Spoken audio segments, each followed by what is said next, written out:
اعوذ باللہ من الشیطان الرجیم بسم اللہ الرحمن الرحیم فَأَزَلَّهُمَ الشَّيْطَانُ تو شیطان نے ان دونوں کو پھسلا دیا، یعنی راہ حق سے ہٹا دیا، عنہا اس سے، فَأَخْرَجَهُمَا مِمَّا كَانَ فِيهِ اور ان دونوں کو نکلوا دیا اس جنت میں سے جس میں وہ رہ رہے تھے۔ اب اللہ تعالیٰ نے یہاں پہ تثنیہ کا صیغہ استعمال کیا، یعنی ان دونوں۔ کرسچینٹی کے اندر یہ چیز مشہور کر دی گئی کہ یہ سیدہ حوا تھی جنہوں نے سیدنا آدم علیہ السلام کو بہکایا، نعوذ باللہ۔ اور یہی چیز جو ہے وہ ہم مسلمانوں کے ہاں بھی پائی جاتی ہے کہ جی وہ حضرت آدم علیہ السلام کو بھی عورت نے نکلوایا تھا۔ کرسچینٹی تو پھر بہت آگے چلی گئی، انہوں نے تو ایول لفظ جو ہے نا، یعنی برائی، اس کو جو ڈیڈکٹ کیا ہے ایو سے۔ اما حوا کو انگلش میں کہتے ہیں ایو، EVE، اور وہ کہتے ہیں ایکسس آف ایول جو ہے وہ عورت ہے۔ آج یہ لوگ عورتوں کے حقوق کی بات کرتے ہیں، انہوں نے تو یعنی اپنا جو لفظ ہے ایول، برائی، اس کو ڈیڈکٹ کیا ہے سیدہ حوا کے نام سے، جبکہ اسلام کہتا ہے کہ یہ سب کچھ ٹیمپرڈ فارم میں کرسچینٹی کے اندر چیزیں آئی ہیں۔ اللہ تعالیٰ نے ان دونوں کی غلطیوں کا ذکر اکٹھا کیا ہے کہ ان دونوں کو شیطان نے بہکایا، ان دونوں کی غلطی تھی کہ وہ شیطان کے پیچھے لگے، یہ کسی ایک کی غلطی نہیں تھی کہ وہ کھاتے میں ڈال دی جائے۔ وَقُلْ اهْبِطُوا بَعْضُكُمْ لِبَعْضٍ عَدُوٌّ تو ہم نے فرمایا اب اتر جاؤ، تم سب ایک دوسرے کے دشمن ہوگے، تم میں سے بعض کے، یعنی حکم تو ان دونوں کو ہوا اترنے کا، لیکن اللہ تعالیٰ تو ظاہر اپنے ڈیوائن علم سے دیکھ رہا تھا ان دونوں سے ہی میں کثیر تعداد میں مرد و عورت زمین پہ بساؤں گا، تو گویا کہ پوری انسانیت کو زمین پہ اتار دیا۔ وَلَكُمْ فِي الْأَرْضِ مُسْتَقَرٌّ وَمَتَاعٌ إِلَىٰ حِينٍ اور زمین میں تمہارا ٹھکانہ ہوگا کچھ عرصے کے لیے، اور وہاں سے جو تم نے نفع حاصل کرنا ہے وہ کر لو، یعنی اللہ تعالیٰ ریسورسز بھی پرووائڈ کرے گا، لیکن دنیا کی زندگی تمہاری عارضی زندگی ہوگی، الٹیمیٹلی تمہیں لوٹ کے ہمارے پاس آنا ہے۔ اب جو حضرت آدم علیہ السلام نے غلطی کی اس کا ذکر آ رہا ہے کہ اس غلطی کی توبہ کیسے قبول ہوئی۔ فَتَلَقَّى آدَمُ مِن رَبِّهِ كَلِمَاتٍ فَتَابَ عَلَيْهِ تو آدم علیہ السلام نے اپنے رب سے چند کلمات سیکھ لیے جس کے سبب انہوں نے اللہ کی طرف توبہ کی، رجوع لے کر آئے، تو اللہ نے ان کی توبہ قبول کر لی۔ اِنَّهُ هُوَ التَّوَّابُ الرَّحِيمُ بے شک وہ توبہ قبول کرنے والا ہے اور رحم فرمانے والا ہے۔ اچھا، اللہ بھی توبہ کرنے والا ہے اور انسان بھی توبہ کرنے والا ہے۔ توبہ کا مطلب ہوتا ہے رجوع لانا۔ انسان جب گناہوں کے بعد اللہ کی طرف رجوع لے آئے تو یہ توبہ کہلاتی ہے، اور جب انسان رجوع لے آئے اس کے بعد اللہ تعالیٰ بھی بندے کے اوپر شفقت فرمائے، یعنی اللہ تعالیٰ بھی اپنے اس جلال کے بعد بندے پر رحم فرمائے تو اللہ بھی رجوع لا رہا ہوتا ہے۔ بخاری اور مسلم دونوں میں حدیث موجود ہے، نبی علیہ السلام نے فرمایا کہ جو بھی گنہگار بندہ سچے دل کے ساتھ اللہ کی طرف توبہ کرتا ہے تو اللہ تعالیٰ کو اس کے توبہ کرنے پہ اتنی خوشی ہوتی ہے جس کو آپ علیہ السلام نے ایک مثال سے بیان فرمایا۔ یہ حدیث بخاری میں بھی ہے اور مسلم میں بھی، کہ تم میں سے کوئی شخص اگر ریگستان کے سفر پر روانہ ہو اور اس کا سارا ساز و سامان اس کے اونٹ پہ لدا ہو، وہ کسی جگہ تھوڑی دیر کے لیے آرام کرے اور اس کا اونٹ وہاں سے غائب ہو جائے جب اس کی آنکھ لگے، اب اس کو سامنے اپنی موت نظر آئے، کیونکہ اونٹ کے اوپر ہی سامان لدا ہے، پانی بھی، کھانے پینے کا بھی، اونٹ نہیں ملتا تو آپ کو پتہ ہے کئی ہفتوں کا سفر ریگستان میں بغیر پانی کے تو نہیں کیا جا سکتا۔ اب وہ اپنی موت کا انتظار کرنا شروع کر دے، اسی دوران اچانک جب اس کی آنکھ لگے،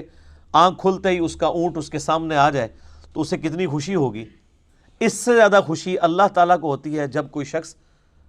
گناہ کر کے اللہ کی طرف سچے دل سے توبہ کر لے۔ اور مسلم شریف میں آگے الفاظ ہیں کہ وہ اتنا خوش ہو کہ اس کی زبان لڑکھڑا جائے، من شدت الفرح، اور وہ خوشی کے باعث اس کی زبان سے یہ نکل جائے، اے اللہ تو میرا بندہ میں تیرا رب، حالانکہ وہ کہنا یہ چاہ رہا ہو کہ اے اللہ میں تیرا بندہ تو میرا رب، یعنی اس کی زبان بھی لڑکھڑا جائے، اتنی اس پہ شدت خوشی کی طاری ہو، اس سے زیادہ خوشی اللہ تعالیٰ کو اس شخص پر ہوتی ہے جو اللہ کی طرف رجوع لے آئے۔ جامعہ ترمذی میں حدیث ہے کہ موت کے غرغرے سے پہلے توبہ قبول ہے، اس کے بعد کبھی توبہ قبول نہیں ہے۔ اس لیے آپ دیکھیں کہ فرعون نے جب توبہ کی، قرآن حکیم میں آتا ہے جب وہ ڈوبنے لگا تو اس نے کہا کہ میں بنی اسرائیل کے رب پہ، موسیٰ اور ہارون کے رب پہ ایمان لایا، تو اللہ تعالیٰ نے کیا فرمایا تھا؟ الآن، اب لے کے آیا توبہ، کوئی فائدہ نہیں ہے۔ تو نزع کے عالم سے پہلے جو توبہ کر لے گا اس کی توبہ ایکسیپٹیبل ہے، ادروائز کوئی توبہ نہیں ہے۔ تو اللہ تعالیٰ تو مائل بکرم ہے۔ بخاری اور مسلم دونوں میں حدیث ہے کہ اللہ تعالیٰ نے مخلوقات کی پیدائش سے پہلے اپنے پاس عرش پہ یہ عبارت لکھ لی تھی کہ میری رحمت میرے غضب پہ بھاری رہے گی، اور یہ انسان کے پاس بہت بڑا ایسٹ ہے کہ اللہ کی رحمت اس کے غضب پر بھاری ہے، ادروائز یہ ایکول بھی ہوتی اور صفت عدل اللہ کی غالب ہوتی تو مارے گئے تھے۔ عدل کریں تے تھر تھر کمن اچیاں شانہ والے، فضل کریں تے بخشے جاون میں ورگے منہ کالے۔ واقعی اگر عدل پہ بات آ جائے تو کوئی نہیں، اور یہ قرآن حکیم میں کئی جگہ یہ مضمون آیا ہے۔ سورہ فاطر کے اینڈ پہ بھی آپ چلے جائیں، اللہ تعالیٰ فرماتا ہے کہ اگر اللہ تعالیٰ لوگوں کو ان کے گناہوں پہ پکڑنا شروع کر دیتا تو کوئی بھی مخلوق زندہ نہ رہتی روئے ارض کے اوپر۔ اگر یعنی اللہ تعالیٰ پکڑ شروع فرما دیتا تو یہ اللہ تعالیٰ ڈھیل دیتا ہے انسان کو کہ انسان اللہ کی طرف پلٹ آئے۔ بخاری اور مسلم دونوں میں حدیث ہے، نبی علیہ السلام نے فرمایا کہ حدیث قدسی ہے کہ جب میرا بندہ میری طرف ایک بالشت آتا ہے میں ایک ہاتھ اس کی طرف بڑھتا ہوں، وہ ایک ہاتھ بڑھتا ہے میں 2 ہاتھ اس کی طرف بڑھتا ہوں، ٹھیک ہے، 10 ہاتھ بڑھتا ہوں، وہ چل کے آتا ہے میں اس کی طرف دوڑ کے آتا ہوں۔ اور پھر آپ علیہ السلام فرمایا کہ اللہ تعالیٰ فرماتا ہے کہ میرا بندہ مجھے دل میں یاد کرے میں اسے دل میں یاد کرتا ہوں، وہ کسی مجلس میں یاد کرے میں اسے بہتر مجلس میں یاد کرتا ہوں۔ اور یہ حدیث اس بات کا ثبوت ہے کہ اللہ تبارک و تعالی انسان سے بڑھ کر اس پر رجوع فرمانے والا ہے، یعنی انسان ایک قدم بڑھتا ہے تو اللہ تعالیٰ 10 قدم اس کی طرف آتا ہے، بشرطے کہ وہ صدق دل سے اللہ کی طرف لوٹ آئے۔ یا ایھا الذین آمنوا توبوا الی اللہ توبۃ نصوحا، اے ایمان والو اللہ کی طرف ایسی توبہ کرو جو آگے کو نصیحت ہو جائے۔ یہ جو خالی خلی توبہ ہے نا، یا استغفار کی تسبیح پھیرنا، یہ اللہ تعالیٰ کو جو ہے وہ محبوب نہیں ہے جب تک کہ اندر سے انسان سچائی کے ساتھ اللہ کی طرف لوٹ رہا ہے۔ پورے قرآن حکیم میں کوئی ایک آیت بھی ایسی نہیں ہے جس میں اللہ تعالیٰ نے یہ فرمایا ہو کہ جتنی مرضی بغاوت کر لو اور اس کے بعد باغی رہو تو میں تمہیں معاف کر دوں گا۔ ہمیشہ یہ ٹاپک آیا ہے کہ جو کوئی بغاوت کرتے ہیں اس کے بعد فوراً توبہ کر لیں اور پھر اپنی اصلاح بھی کر لیں، صرف توبہ نہیں، پھر اللہ تعالیٰ ان کو معاف کر دے گا۔ وہ تو پھر سورہ الفرقان کی آیت نمبر 70 میں ہے کہ اگر شرک سے بھی توبہ کر لے گا تو ہم اس کے گناہوں کو بھی نیکیوں سے بدل دیں گے۔ لیکن یہ جو آج کل دھوکہ دیا جا رہا ہے نا اللہ کی رحمت سے، اس میں میرا یوٹیوب پہ ایک کلپ بھی ہے، اللہ کی رحمت سے دھوکہ، اور لوگ کہتے ہیں اللہ تعالیٰ بڑا معاف فرمانے والا ہے۔ کس کو معاف فرمانے والا ہے؟ اس کو جو رجوع لے آئے۔ بغاوت کرنے والے کے لیے وہ ڈٹا رہے، اس کے لیے کوئی توبہ نہیں، اور رجوع لانے کے بعد اپنی اصلاح بھی کرے، اپنے آپ کو سدھار بھی لے۔ اچھا، یہاں پہ جو الفاظ ہے فَتَلَقَّى آدَمُ مِن رَبِّهِ كَلِمَاتٍ فَتَابَ عَلَيْهِ، کہ آدم علیہ السلام نے چند کلمات اللہ تعالیٰ سے سیکھ لیے جس کی وجہ سے اللہ نے ان کی توبہ قبول کی۔ سورۃ البقرہ میں یہ کلمات نہیں آئے، اس کی وجہ یہ ہے کہ قصہ آدم اور ابلیس اس سے پہلے 6 مختلف جگہوں پر بیان ہو چکا ہے، لیکن مصحف کی ترتیب میں وہ جگہیں بعد میں آئیں گی۔ لیکن قرآن کے نزول کے اعتبار سے چونکہ یہ چیز ہو چکی بھی تھی، یہ تو مدنی صورت ہے، نبی علیہ السلام کے اعلان بعثت کی آلموسٹ سمجھ لے 15 سال کے بعد نازل ہوئی ہے، اور اس سے پہلے 2/3 مکی قرآن نازل ہو چکا تھا، اس میں وہ پوری ڈیٹیل موجود ہے سورۃ الاعراف کے اندر کہ وہ کلمات کیا تھے۔ ربنا ظلمنا انفسنا وان لم تغفر لنا وترحمنا لنکونن من الخاسرین، اے رب ہمارے، ہم نے اپنی جانوں پر ظلم کیا اور اگر تو نے ہم پر رحم نہ فرمایا اور ہمیں معاف نہ کیا تو ہم خسارہ پانے والوں میں سے ہو جائیں گے۔ قصہ آدم اور ابلیس قرآن حکیم میں 7 مقامات پر آیا، اس میں آخری مقام یہ ہے جو سورۃ البقرہ میں ہم پڑھ رہے ہیں، لیکن مصحف کی ترتیب میں یہ پہلا مقام ہے۔ یہ سارے مقامات پہ جو سکیٹرڈ فارم میں شیطان کی اور اللہ تعالیٰ کی گفتگو ہوئی، حضرت آدم علیہ السلام کا اور اللہ کا جو معاملہ ہوا، اس کو میں نے ایک لیکچر کے اندر کور کیا ہے، مسئلہ نمبر 79، اللہ، انسان اور شیطان، یہ میرا ٹائٹل ہے اس لیکچر کا، مسئلہ نمبر 79۔ اس میں میں نے ساری جگہ سے ٹکڑے اٹھائے کہ یہ والا پورشن اتنے حصے میں ہے، یہ دوسری صورت میں بیان ہوا، جس طرح اب یہاں پہ وہ کلمات نہیں ہیں۔ البتہ ایک کمزور درجے کی روایت ہے المستدرک للحاکم کے اندر کہ حضرت آدم علیہ السلام نے اللہ تعالیٰ کے حضور نبی صلی اللہ علیہ وآلہ وسلم کا وسیلہ پیش کیا، جس کی وجہ سے اللہ تعالیٰ نے ان کی مغفرت کی۔ پھر اللہ تعالیٰ نے ان سے پوچھا کہ تمہیں محمد صلی اللہ علیہ وآلہ وسلم کا علم کیسے ہوا؟ تو انہوں نے کہا کہ میں نے جو ہے وہ جب تو نے مجھے پیدا کیا تو میں نے تیرے عرش پہ تیرے نام کے ساتھ سیدنا محمد رسول اللہ صلی اللہ علیہ وآلہ وسلم کا مبارک نام دیکھا تھا، تو مجھے اسی وقت پتہ چل گیا کہ یہ ہستی تیرے حضور عزت والی ہیں۔ اب یہ حدیث تو حاکم کے اندر موجود ہے، لیکن انتہائی کمزور درجے کی روایت ہے۔ یہ امام ذہبی نے تو بلکہ اسے آلموسٹ لکھا ہے کہ یہ گھڑی ہوئی روایت ہے، اور انجیل برناباس جو پبلک کے اندر ایک مشہور ہے نا، اس میں بھی اس قسم کی ایک روایت لکھی ہوئی ہے۔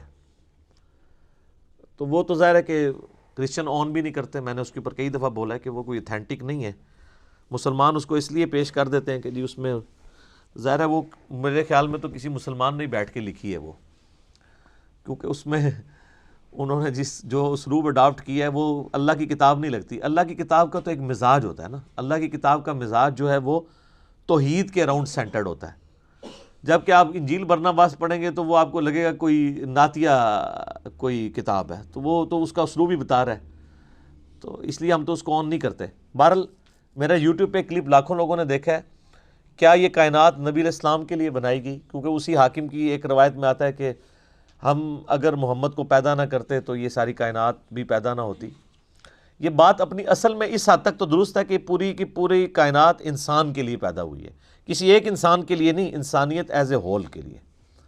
جو پچھلی دفعہ ہماری آیات بھی گزر چکی ہیں کہ ہم نے جو کچھ زمین میں ہے تمہارے لیے پیدا کیا۔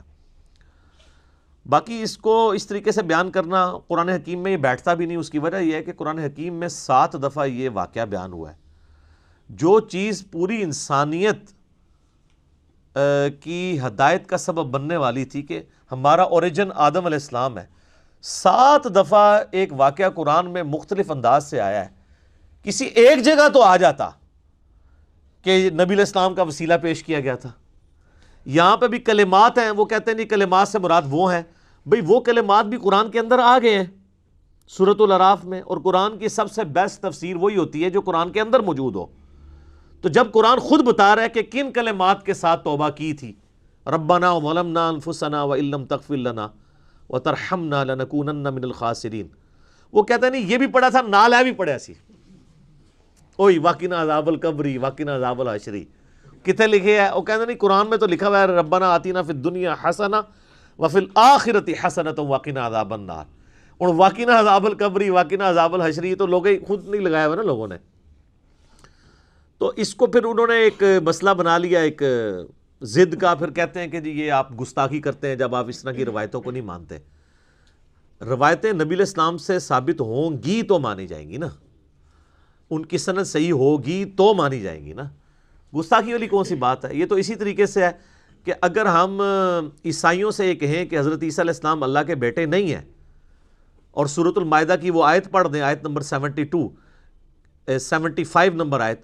کہ عیسیٰ اور ان کی ماں تو کھانے کے محتاج تھے، ایسے لوگ تمہارے مشکل کشا کیسے ہو سکتے ہیں جو روٹی کھانے کے محتاج ہوں؟ تو وہ عیسائی تو یہ سمجھے گا حضرت عیسیٰ کی توہین ہو گئی ہے۔ اس سے بھی بڑھ کے سورۃ المائدہ کی آیت نمبر 17 ہے کہ اگر اللہ اس چیز کا ارادہ کرے کہ عیسیٰ کو، اس کی ماں کو، اور جتنے لوگ ہیں زمین میں ان کو موت دے دے تو اللہ کا کوئی کیا بگاڑ لے گا؟ تو وہ کہیں گے او ہو بڑی توہین کر دی آپ نے۔ بھائی توہین تو تب ہوتی ہے نا جب کسی انسان کے ساتھ کمپیئر کروایا جا رہا ہو۔ جب اللہ تعالیٰ توحید بیان کرے گا تو آپ کے ذوم میں آٹومیٹیکلی توہین آ جائے گی۔ اس میں انبیاء کی توہین نہیں ہے، بلکہ انبیاء ہی نے میں یہ تعلیم دی ہے۔ ورنہ میں علم الکلام میں پھکی کے طور پہ ایک جواب دیتا ہوں کہ جامعہ ترمذی میں، سنن ابی داؤد میں، سنن ابن ماجہ میں حدیث ہے، نبی علیہ السلام کو ایک صحابی نے سجدہ کیا، آپ علیہ السلام فرمایا سر اٹھا یہ کیا کر رہا ہے؟ کہا یا رسول اللہ میں وہ کوفے کے پاس ہیرا نامی ایک شہر ہے وہاں گیا تھا، میں نے دیکھا لوگ اپنے سردار کو سجدہ کرتے ہیں، تو آپ تو اللہ کے رسول ہیں، آپ زیادہ حقدار ہیں کہ ہم آپ کو سجدہ کریں، آپ تو ہمارے مذہبی پیشوا بھی ہیں، ہمارے پولیٹیکل لیڈر بھی ہیں، ہمارے ہر لحاظ سے ہمارا سب کچھ آپ ہی ہیں۔ تو آپ علیہ السلام نے فرمایا کہ مجھے بتاؤ جب میں فوت ہو جاؤں گا اور تم میری قبر سے گزرو گے کیا میری قبر پہ بھی سجدہ کرو گے؟ انہوں نے کہا نہیں یا رسول اللہ۔ تو فرمایا پھر مجھے کیوں سجدہ کر رہے ہو؟ اگر میں سجدہ جائز سمجھتا تو بیویوں سے کہتا کہ اپنے خاوندوں کو سجدہ کریں اس حق کے سبب جو اللہ نے ان کو دیا ہے۔ اب مجھے بتائیں کیا نبی علیہ السلام نے اپنی توہین خود کر دی؟ وہ صحابی تو حضور کی عزت میں حضور کو سجدہ کر رہا تھا نا، حضور سے محبت کا اظہار کر رہا تھا نا۔ تو یہ جو کہتے ہیں عشق دے چلے نمبر لے گئے تے چلا تے صحابی بھی ہو جائے تے حضور علیہ السلام قبول نہیں کر دے، آگے چلے سر چوک یعنی بریکٹ میں، یہ کیا کر رہا ہے؟ عشق دے چلے نہیں نمبر لے گئے، علم والے۔ انما یخشی اللہ من عبادہ العلماء، اللہ کی خشیت اور معرفت صرف اہل علم کو ہے۔ قل رب زدنی علما، اے نبی تم بھی دعا کیا کرو اے میرے رب میرے علم میں اضافہ کر دے۔ قل هل يستوي الذين يعلمون والذين لا يعلمون انما يتذكر اولو الالباب، اے نبی فرما دو بھلا علم والے اور بغیر علم والے برابر ہو سکتے ہیں؟ نصیحت تو نہیں حاصل کرتے مگر عقل والے۔ تو اسلام تو پورے کا پورا سینٹرڈ اراؤنڈ علم ہے، علم کے بغیر تو کچھ بھی نہیں ہے۔ اور علم وہ جو اللہ نے اپنے پیغمبروں کے ذریعے کتابوں کے ذریعے دیا ہے، تو اس کو اس طریقے سے ضد نہیں بنانا چاہیے۔ اب کتابوں کا ذکر ساتھ ہی آ گیا ہے،